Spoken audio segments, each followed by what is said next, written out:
नमस्कार प्यारे साथियों, मैं अजीत स्वागत करता हूं आपके अपने प्यारे परिवार रोजगार विद अंकित पर। कैसे हैं आप सब लोग? आशा करता हूं बहुत अच्छे होंगे, स्वस्थ होंगे, लाजवाब होंगे। तो जल्दी से लाइव आ जाइए, जुड़ जाइए मेरे साथ। हम लोग यहां पर चर्चा करेंगे एक महत्वपूर्ण सेशन की, जिसमें हम लोग पढ़ेंगे अनुसूचियां।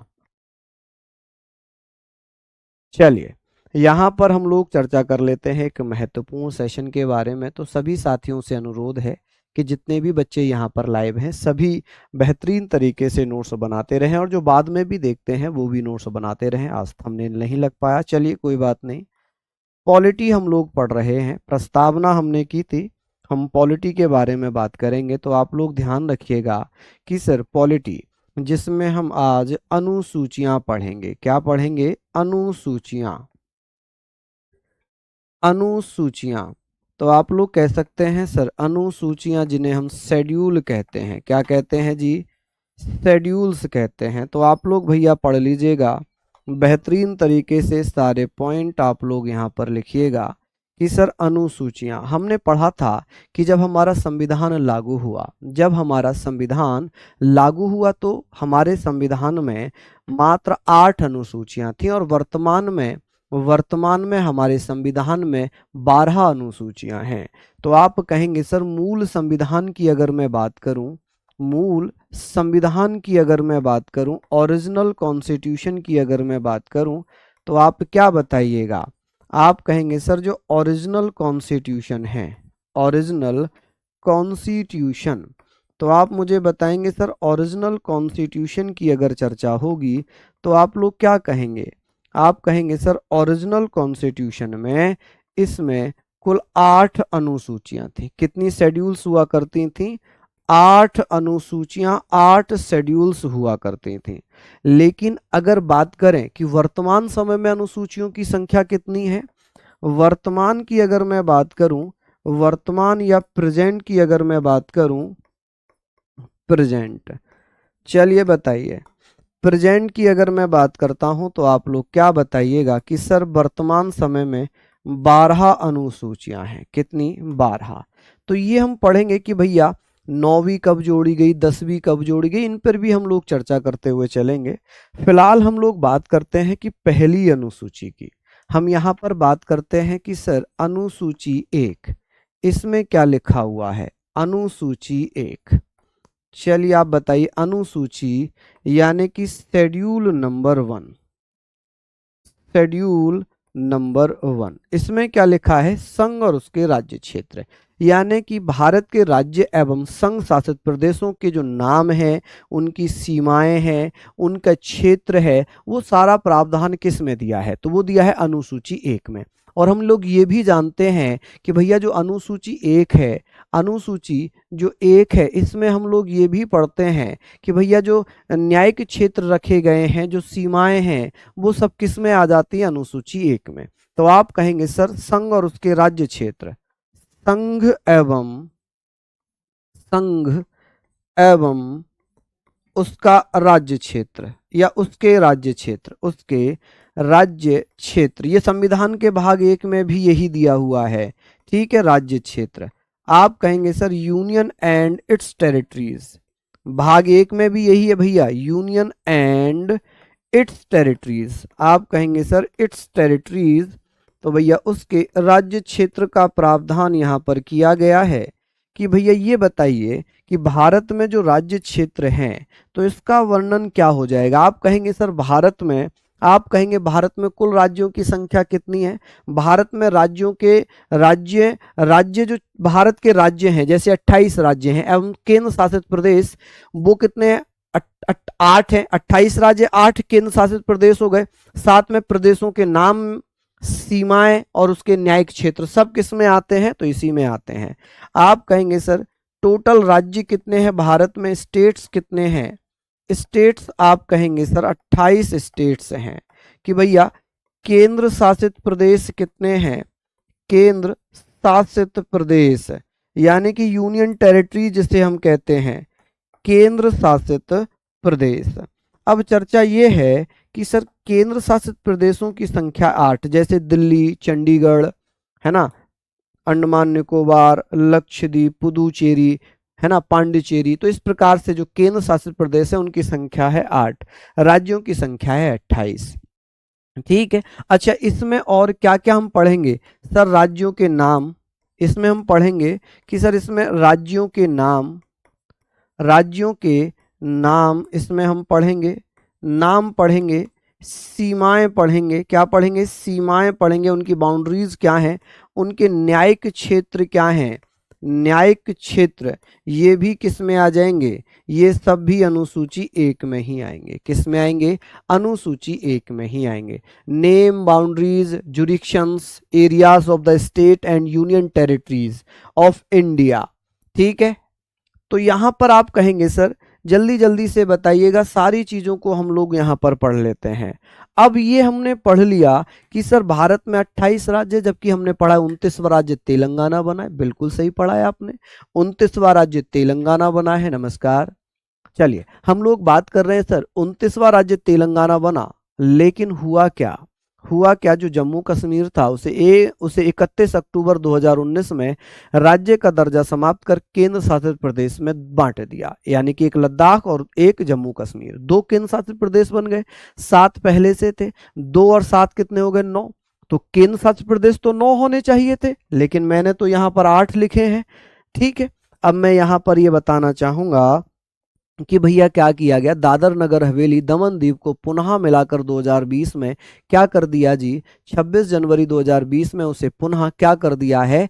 एक केंद्र शासित प्रदेश बना दिया है। तो भैया 9 से कितने हो गए? 8 हो गए। कितने हो गए? 8 हो गए।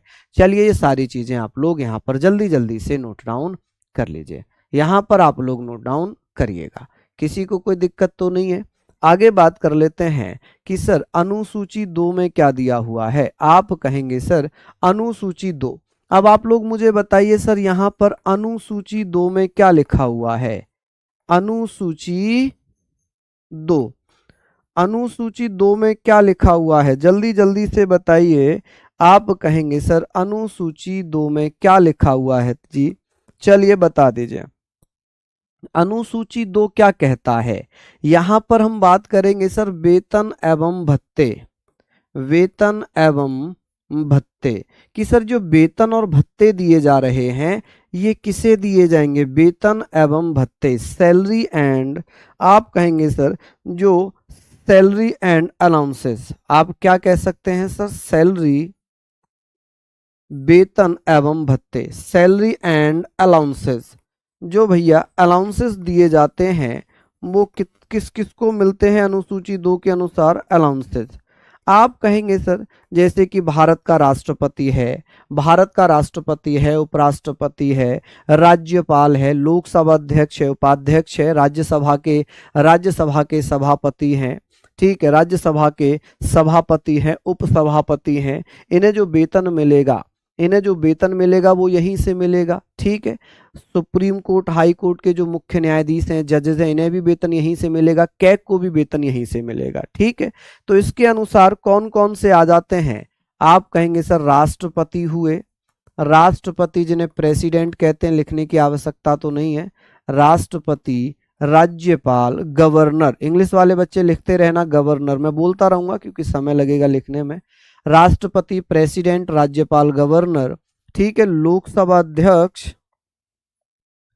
लोकसभा अध्यक्ष, लोकसभा अध्यक्ष एवं उपाध्यक्ष, एवं उपाध्यक्ष। ठीक है। कौन हो जाएंगे जी? उपाध्यक्ष। चलिए यहां तक हम लोग इसको लिख रहे हैं। अब इंग्लिश में भी लिख देता हूं भैया, वरना आप आरोप लगा दोगे सर आप हिंदी मीडियम को ही करते हो। चलिए प्रेसिडेंट। ठीक है भैया, प्रेसिडेंट। यहां पर गवर्नर क्या हो जाएगा जी? गवर्नर। चलिए बहुत बढ़िया। यहां पर क्या हो जाएगा? Speaker and deputy speaker. Lok Sabha अध्यक्ष को बोलते हैं स्पीकर एंड डिप्टी स्पीकर। क्या बोलेंगे जी? उपाध्यक्ष को डिप्टी स्पीकर बोलेंगे। तो ये सारी चीजें आप लोग लिख लीजिएगा, डिप्टी स्पीकर। चलिए ये सारे पॉइंट हमने लिख लिए। अब बात यहाँ पर आ जाती है, बात यहाँ पर आती है राज्यसभा के सभापति, राज्यसभा के सभापति एवं उपसभापति। राज्यसभा सभापति एवं उपसभापति, एवं उपसभापति, उपसभापति। अच्छा, सभापति को हम अंग्रेजी में बोलते हैं चेयरमैन। क्या बोलते हैं जी अंग्रेजी में? आप कहेंगे सर इसको हम बोलते हैं चेयरमैन। क्या बोलेंगे जी? चेयरमैन। And deputy chairman. क्या बोलेंगे? And deputy chairman. उपाध्यक्ष उपसभापति को डिप्टी चेयरमैन कहा जाता है। चलिए, अब बात यहां पर यह भी हो गई। अब आप कहेंगे सर राज्य विधानसभाओं के अध्यक्ष, राज्य विधानसभाओं के अध्यक्ष, विधान सभाओं के अध्यक्ष एवं उपाध्यक्ष, ये सारी चीजें आप लोग लिखें कि सर राज्य विधानसभाओं के अध्यक्ष एवं उपाध्यक्ष, राज्य विधानसभाओं के अध्यक्ष एवं उपाध्यक्ष। ठीक है। Speaker of state legislative assembly and deputy speaker of legislative assembly, अध्यक्ष एवं उपाध्यक्ष। इन्हें भी स्पीकर और डिप्टी स्पीकर ही कहते हैं। ठीक है, लेकिन ये लेजिस्लेटिव असेंबली में होते हैं। अच्छा, राज्य विधान परिषद, आप यहां पर लिखेंगे राज्य विधान परिषद, जिसे लेजिस्लेटिव काउंसिल कहते हैं। विधान परिषदों के सभापति एवं राज्य विधान परिषदों के सभापति एवं उपसभापति। आप कहेंगे सर सभापति एवं उपसभापति। ठीक है, यानी कि chairman and deputy chairman of legislative council. तो यहां पर हम लोग बात कर लेते हैं इसके बारे में। आप क्या कहिएगा कि सर सभापति, उपसभापति। क्या बोलेंगे इसको? उपसभापति। चलिए, बहुत बढ़िया। यहां तक आप लोग अच्छे से नोट डाउन करेंगे। यहां तक आप लोग लिखेंगे कि भैया सभापति को चेयरमैन और इसको डिप्टी चेयरमैन, ये ऑलरेडी मैंने लिख रखे हैं। इसे स्पीकर, इसे डिप्टी स्पीकर। ये लोकसभा के हो जाएंगे, ये लेजिस्लेटिव असेंबलीज के हो जाएंगे। चलिए, और इसमें अगर मैं बात करना चाहूंगा तो आप कहेंगे सर सुप्रीम कोर्ट एवं हाई कोर्ट के जजेस का वेतन। किसका? सुप्रीम कोर्ट, यानी कि सुप्रीम कोर्ट, जिसे हम क्या बोलेंगे जी? सुप्रीम कोर्ट को सर्वोच्च न्यायालय एवं हाई कोर्ट को उच्च न्यायालय। ठीक है, हाई कोर्ट को हम क्या बोलेंगे? High court. तो आप कहेंगे sir high court, supreme court एवं हाई कोर्ट के जजेस, इन्हें जो वेतन वगैरह दिया जाएगा वो वेतन भैया अनुसूची 2 के तहत ही मिलेगा। अब बात आती है नियंत्रक एवं महालेखा परीक्षक की।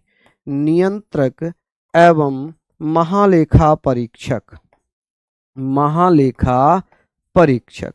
ठीक है जी, महालेखा परीक्षक। चलिए, बहुत बढ़िया। तो आप लोग कहेंगे सर इसे हम क्या बोलते हैं? CAG, कैग बोलते हैं कि भैया इनको जो वेतन भत्ते दिए जाते हैं वो यहीं से मिलेंगे। तो आप लोग प्लीज इसको जल्दी जल्दी से नोट डाउन कर लीजिए कि सर जो संवैधानिक पदों पर हैं, ये जो सब संवैधानिक पदों पर हैं, इन्हें वेतन भत्ते कहाँ से दिए जाएंगे? अनुसूची 2 के अनुसार मिलेंगे। किसके अनुसार मिलेंगे जी? अनुसूची 2 के अनुसार दिए जाएंगे। आई होप यहां तक आप लोगों ने लिख लिए होंगे। ठीक है, सुप्रीम कोर्ट, हाई कोर्ट के जजेस। ठीक है, चलिए जल्दी जल्दी से बताइए। नोट डाउन कर लिया होगा, साथ ही साथ लिख रहे होंगे, स्पीड थोड़ी सी बढ़ानी पड़ेगी हमें। चलिए, अब आगे बात आ जाती है कि भैया अनुसूची 3 में क्या लिखा है, कि अनुसूची 3 क्या कहती है? अनुसूची 3 में किस चीज का प्रावधान है? अनुसूची 3, अनुसूची 3। अब अनुसूची 3 में क्या लिखा हुआ है? आप मुझे बता दीजिए जी, अनुसूची 3 क्या कहती है? इसमें लिखा है जी शपथ, यानी कि जो संवैधानिक पदों पर होंगे उनकी शपथ, यानी कि oath.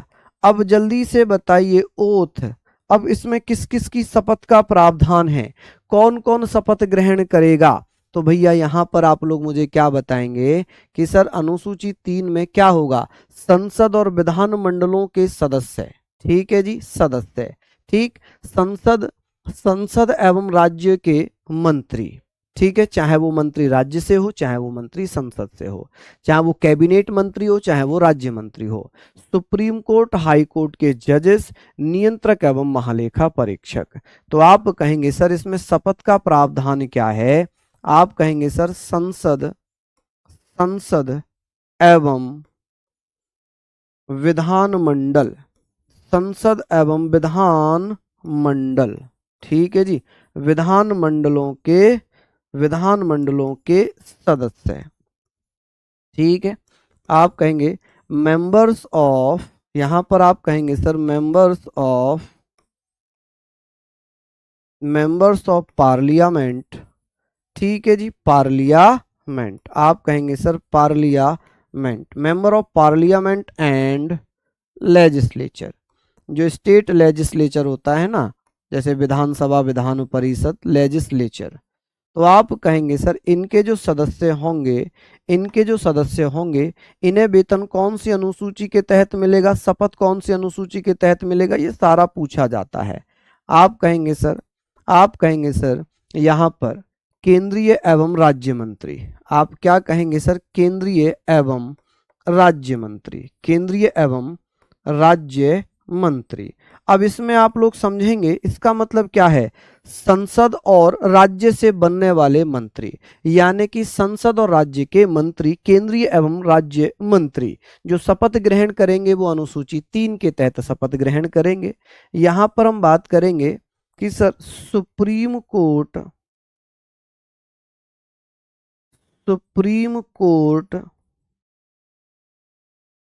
And high court, supreme court and high court के जजेस, तो यहां पर भी आप लोग भैया इसको अच्छे से लिखिए कि sir supreme court high court के जजेस को जो शपथ दिलाई जाती है वो अनुसूची 3 के तहत दिलाई जाती है। आप कहेंगे सर नेक्स्ट यहां पर हम लिखेंगे CAG, कैग, यानी कि नियंत्रक एवं महालेखा परीक्षक, नियंत्रक एवं महालेखा परीक्षक, कि सर इन्हें जो शपथ दिलाई जाएगी महालेखा परीक्षक, इन्हें जो शपथ दिलाई जाएगी वो शपथ किसके अनुसार होगी, वो शपथ अनुसूची 3 के अनुसार दिलाई जाएगी, ठीक है, किसके अनुसार दिलाई जाएगी, अनुसूची 3 के अनुसार दिलाई जाएगी। चलिए जल्दी जल्दी से नोट डाउन करिए, फटाफट से नोट डाउन करिए। चलिए बहुत बढ़िया। चलिए अब बात कर लेते हैं कि सर एक अनुसूची है 4, अनुसूची 4 पर चलते हैं, शेड्यूल नंबर 4, शेड्यूल नंबर 4, इसमें क्या लिखा हुआ है, इसमें क्या लिखा हुआ है, आप कहेंगे सर यहाँ पर क्या लिखा हुआ है, आप मुझे बताएंगे सर राज्यसभा में सीटों का बंटवारा, राज्यसभा में किसमें, राज्यसभा में सीटों का बंटवारा, किसका बंटवारा, सीटों का बंटवारा, ठीक है जी, बंटवारा, बंटवारा आप कह सकते हैं, आप कहेंगे सर किसके बारे में, allocation of seat in Rajya Sabha, आप कहेंगे सर एलोकेशन ऑफ सीट्स। चलिए एलोकेशंस ऑफ सीट किसके बारे में बात हो रही है, allocations of seats of seats in Rajya Sabha, in Rajya Sabha. अब मान लीजिए जैसे सबसे ज्यादा सीटें राज्यसभा में कहां से जाती हैं, जिनकी जनसंख्या ज्यादा होगी, मान लो उत्तर प्रदेश की जनसंख्या सबसे ज्यादा है तो राज्यसभा में कितनी सीटें जाती हैं, 31, है ना, 31 सीटें उत्तर प्रदेश से, फिर महाराष्ट्र से जाती हैं 19 सीटें, फिर तमिलनाडु से 18 सीटें, फिर पश्चिम बंगाल से 16 सीटें, फिर बिहार से 16 सीटें, कर्नाटक से 12 सीटें, राजस्थान से 10 सीटें, उड़ीसा से 10 सीटें, मध्य प्रदेश, गुजरात और आंध्र प्रदेश से 11 सीटें जाती हैं, केरल से 9 सीटें जाती हैं। ये हम राज्यसभा में जब सीटें पढ़ेंगे तब बात कर लेंगे, अभी तो केवल हम ये पढ़ रहे हैं राज्यसभा में सीटों का बंटवारा, allocations of seat in Rajya Sabha, कि भैया राज्यों से एवं केंद्र शासित प्रदेशों से राज्यसभा में कितनी कितनी सीटें जाएंगी। तो ये सीटों का जो बंटवारा है वो जनसंख्या के अनुपात में किया गया है, किसके अनुपात में किया गया है, आप कहेंगे सर जनसंख्या के अनुपात में किया गया है। तो यहां तक आप लोग लिख लीजिए, यहां तक आप लोग जल्दी जल्दी से लिख लीजिए। चलिए बहुत बढ़िया, शानदार, बहुत बढ़िया। क्या यहां तक आप लोगों ने लिख लिया? अभी हम बात कर लेते हैं कि भैया ये सारी चीजें आप लोगों ने लिख ली।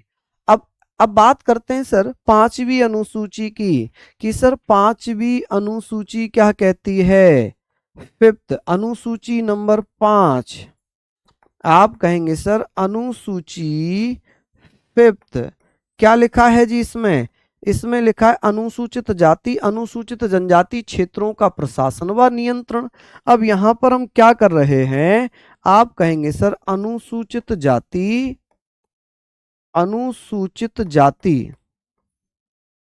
जाति एवं अनुसूचित जनजाति। ठीक है जी, अनुसूचित जाति अनुसूचित जनजाति के क्षेत्रों का प्रशासन व नियंत्रण, क्षेत्रों का प्रशासन व नियंत्रण। अब कभी कभी आपसे क्वेश्चन घुमा के पूछेगा प्रशासन एवं नियंत्रण। आप कह सकते हैं कि भैया यहां पर क्या पूछा है? देखिए एडमिनिस्ट्रेशन एंड कंट्रोल, आप कहेंगे sir administration and control of scheduled caste and scheduled tribes areas. आप कहेंगे सर शेड्यूल्ड ट्राइब्स एरियाज। ठीक है जी, एरियाज। कि भैया ये बताइए कि क्या दिया हुआ है यहां पर, किसका वर्णन है? तो आप कहेंगे sir scheduled caste and scheduled tribes, जो अनुसूचित जाति है अनुसूचित जनजाति है उनका वर्णन। तो अनुसूची 5 में 10 राज्यों का जिक्र किया गया है। कितने? 10 राज्यों के एसटी एससी का वर्णन है, 10 राज्यों की एससी एसटी यानी कि शेड्यूल्ड कास्ट शेड्यूल्ड ट्राइब्स। अब कौन कौन से 10 राज्यों की एससी एसटी का जिक्र है? तो आप कहेंगे 10 राज्यों की एससी एसटी का वर्णन। कौन कौन से 10 राज्य हो जाएंगे? जल्दी से कमेंट करके बताइए, जल्दी से कमेंट करके बताइए। आप कहेंगे सर कौन कौन से 10 राज्य हो गए? आप कहेंगे सर आंध्र प्रदेश, तेलंगाना, गुजरात, छत्तीसगढ़। आप कहेंगे भैया आंध्र प्रदेश, मैं लिख रहा हूं कभी कभी पूछ लेता है, आंध्र प्रदेश, तेलंगाना,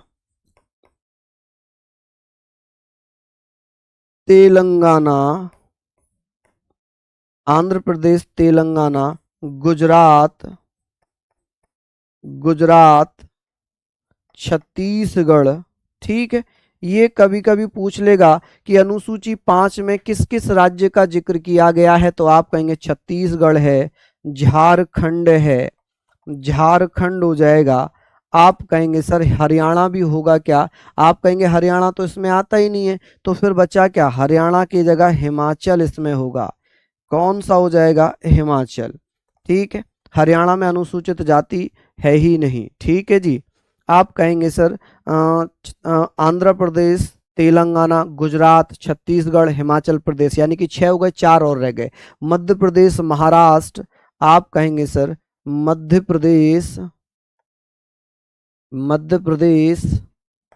महाराष्ट्र, राजस्थान। कौन सा होगा? आप कहेंगे सर राजस्थान हो जाएगा। ठीक है, राजस्थान हो जाएगा। और भैया इसमें एक राज्य और आपका कोई बच गया है जिसे हम कहेंगे ओडिशा। क्या कह देंगे जी? ओडिशा। ठीक है जी, तो इसमें कितने राज्य हो गए? 10 राज्यों की अनुसूचित जाति अनुसूचित जनजाति के क्षेत्रों का प्रशासन व नियंत्रण दिया हुआ है। ठीक है, कभी कभी क्वेश्चन आता है कि कौन कौन से राज्य अनुसूची 5 में आते हैं। तो ऑप्शन में इनमें से दे रखे होंगे और आपको भैया टिक करना हो जो इसमें ना दिया हो। ठीक है, तो यहां तक हम लोगों ने इसको पढ़ लिया। अब बात आएगी सर छठी अनुसूची क्या कहती है। देखिए छठी अनुसूची की बात करें, आप कहेंगे सर शेड्यूल, यहां पर आप पढ़िएगा शेड्यूल नंबर 6। इसमें लिखा है कि सर असम, त्रिपुरा, मेघालय, मिजोरम के प्रशासन के बारे में, यानी कि इसमें जनजातीय क्षेत्रों का वर्णन दिया है, जनजातीय क्षेत्रों का प्रशासन व वर्णन। यानी कि असम, त्रिपुरा, मिजोरम, मेघालय ऐसे राज्य हैं जिनके अनुसूचित जनजातीय क्षेत्रों का वर्णन किया गया है। ठीक है, यहां पर मैं लिख दूं। चलिए, आप कहेंगे सर इसमें क्या होगा? आप बताएंगे सर असम, त्रिपुरा, असम, त्रिपुरा, मिजोरम, मेघालय, मिजोरम, मिजोरम, मेघालय। ठीक है जी, क्या हो जाएगा? मेघालय, मेघालय। जिसे ट्रिक में हम याद रखते हैं ATMM, ATMM, असम, त्रिपुरा, मेघालय, मिजोरम के अनुसूचित जनजातीय क्षेत्रों का वर्णन। क्या हो जाएगा? अनुसूचित, अनुसूचित जनजातीय, अनुसूचित जनजातीय यानी कि शेड्यूल्ड ट्राइब्स। आप कहेंगे sir scheduled tribes, scheduled tribes का प्रशासन व नियंत्रण, प्रशासन एवं नियंत्रण। ठीक है जी, चलिए ये भी आप लोगों ने लिख लिया। क्वेश्चन आएगा, निम्नलिखित में से किस राज्य के अनुसूचित जनजातीय क्षेत्रों का प्रावधान शेड्यूल 6 अनुसूची 6 में दिया हुआ है? तो आप कहेंगे सर इसी में दिया हुआ है। क्या यहां तक आप लोग पढ़ लेंगे? चलिए मुझे बता दीजिए, चलिए जल्दी से बताइएगा क्या इसका सही होगा। अब हम बात कर रहे हैं सर, ये आप लोग मुझे बताइए कि जो असम है, असम में कौन कौन सी जनजातियां निवास करती हैं? आप कहेंगे बोडो, दीमा, कार्बी। मेघालय में गारो, खासी, जंतिया, और भैया आप कहेंगे सर मिजोरम में चकमा, लाई और मारा। ठीक है, त्रिपुरा में त्रिपुरा। ठीक है, ये आप लोग लिख लेना, यहां पर आप लोग जल्दी जल्दी से लिखिएगा। चलिए बहुत बढ़िया।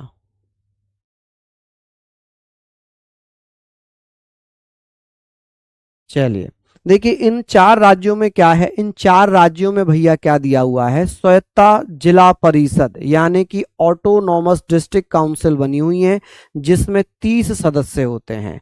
4 जिनको निर्वाचित किया जाता है या गवर्नर के द्वारा अपॉइंट किया जाता है। तो आप कहेंगे सर 30 सदस्यों में जो ADC होता है ना, ऑटोनॉमस डिस्ट्रिक्ट काउंसिल, इसके सदस्यों की संख्या 30 है, जिसमें 26 के लिए वोटिंग होती है, चुनकर आते हैं, और 4 गवर्नर के द्वारा अपॉइंट किए जाते हैं।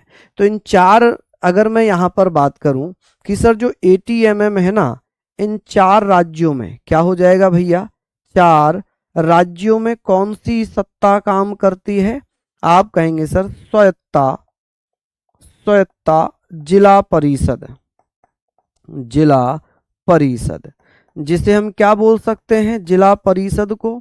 आप कहेंगे सर ऑटोनॉमस, ऑटोनॉमस। क्या बोलेंगे जी? आप कहेंगे सर ऑटोनॉमस,